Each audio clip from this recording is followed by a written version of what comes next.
Do you know what I find interesting?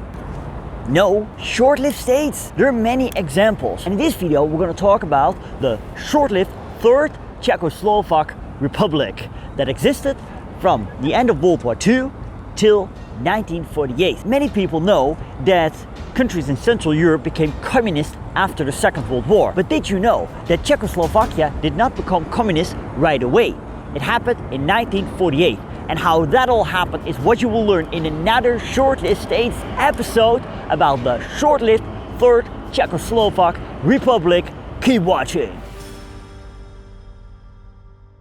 Czechoslovakia was partitioned before the outbreak of World War II. After seizing the Sudeten area, Slovakia became a Nazi puppet state, and the Czech lands were incorporated into the Nazi Reich under the name of the Protectorate of Bohemia and Moravia. The Nazis introduced a wartime-focused economic system. The Czech lands held great significance for them, as many industries for weapons were located there. Czechia was not affected by the Allied bombings until late in the war. Towards the end of April 1945, the front line moved towards Prague. In May 1945, the Prague uprising took place, and on May 8th, the Germans unconditionally surrendered. Eventually, in the early hours of May 9th, the unconditional German surrender was a fact and the first Soviet tanks entered the Czech capital. In the immediate aftermath of the end of World War II, German civilians within the Czech lands were targeted. Because of the German occupation, the Czechs had really started to hate the Germans, and this would lead to the post-war expulsions.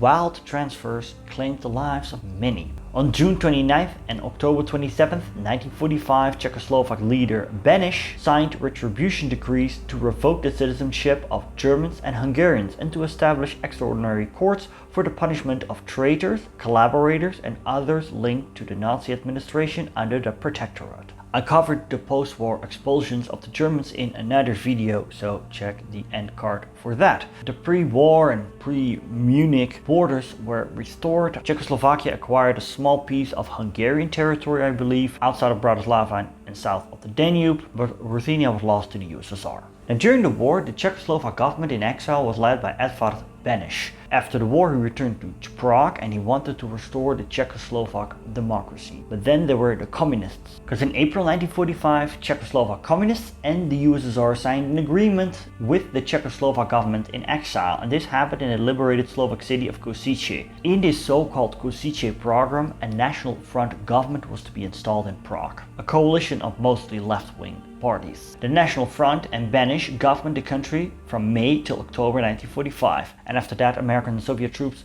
withdrew from Czechoslovakia. Social and economic restructuring began in earnest with Beneš's decree of October 14, 1945 that allowed for the nationalization of financial establishments, industrial concerns and agriculture, ultimately placing nearly two-thirds of Czechoslovakia's industrial sector under state supervision. Less than 2 weeks later, an economic recovery plan was designed with the goal of exceeding pre-war levels of industrial production and also boost the Slovak industry. And this was needed because the Soviets had seized many Czechoslovak assets when the war came to an end. Elections were held in 1946 for the Constituent National Assembly. The Communist Party of Czechoslovakia, the KSC, emerged with around 40% of the votes. It gave the Communists 9 positions in the newly formed National Front government under Communist leader Klement Gottwald. Klement Gottwald had a Czech father and a German mother. Not sure why he took his mother's name. Under Interior Minister Václav Nosek, the security forces became weapons that the communists could use against their political opponents. And it led to the arrest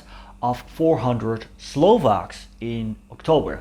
And this was because the government was suspicious of the Slovak population because Slovakia had been under the rule of the Hlinka Slovak People's Party that allied itself with Nazi Germany, and Slovakia during World War II was a Nazi puppet state. Its leader Josef Tiso was hanged in 1947, but during that year the communists started to lose support. The Communist Party in power was held responsible for the economic issues and failures experienced domestically and abroad.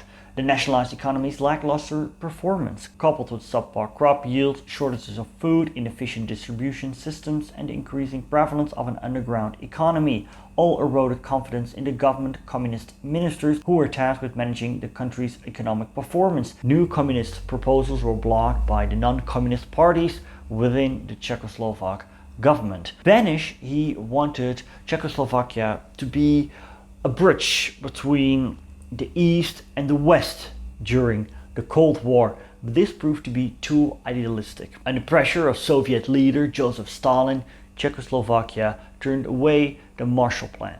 On February 13, 1948, Justice Minister Prokop Dritina informed the cabinet that the commander of the National Security Corps in Bohemia had directed the relocation of the remaining 8 non-communist district police chiefs from Prague. Interior Minister Václav Nosek reported this action. However, the non-communist members of the cabinet supported this decision and agreed to order Nosek to change his stance and prevent the transfers. Although Nosek was absent from the meeting, he was expected to comply with the cabinet's directive. 4 days later, on February 17th, ministers from non-communist parties agreed that if Nosek did not cooperate, the non-communist ministers, along with the Social Democrats, if they were willing to join, would resign and bring down the government. President Beneš would then have 2 options: either appoint an interim government and schedule new elections, or reject resignations and compel the communists to negotiate with the other coalition parties, or assume responsibility for the government's disintegration. However, when 12 ministers resigned a couple of days later, the expected solidarity did not play out, because the ministers of the Social Democrats, they refused to resign. On February 21st, the communists requested a gathering of a huge amount of people in Prague's Old Town Square to gain political support and potentially form a militia. The Prime Minister and KSC leader Gottwald urged Beneš to accept resignations and form a new government with greater communist influence. The pressure on Beneš increased over the next 2 days due to mass meetings of peasants and workers and the assurance of Minister of Defense Svoboda that the army was with the crowds. On February 24th, many people participated in a 1-hour general strike to support the communists. Beneš agreed to accept resignations only if all parties involved were in agreement. However, a communist delegation visited Beneš on February 25th to recommend immediate acceptance and resignations and restructuring of government according to Gottwald's proposal. Feeling exhausted, unwell, and without any viable options, Beneš eventually conceded to the communists and allowed Gottwald to appoint a National Front cabinet composed of communists, Social Democrats, and left-wing allies from other coalition parties. Gottwald announced the formation of a new government from the balcony, Wenceslas Square, and appeared intoxicated and in a celebratory mood. Following the communist takeover and his removal as justice minister, Prokop Dritina purportedly decided to take his own life by jumping out of a 3rd-floor window on February 26th.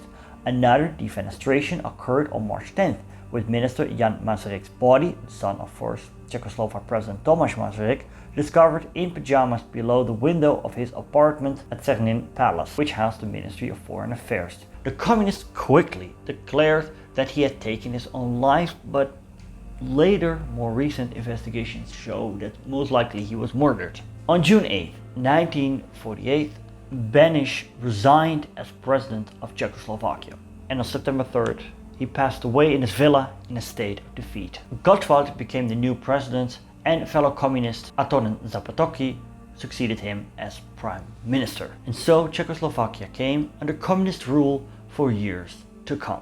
Now, I hope you found this video interesting. Please give a like, subscribe if you have not done so yet. If you want to learn about other short-lived states, well, check out this playlist because I covered a lot already. Leave a comment and best wishes from Prague, Czech Republic.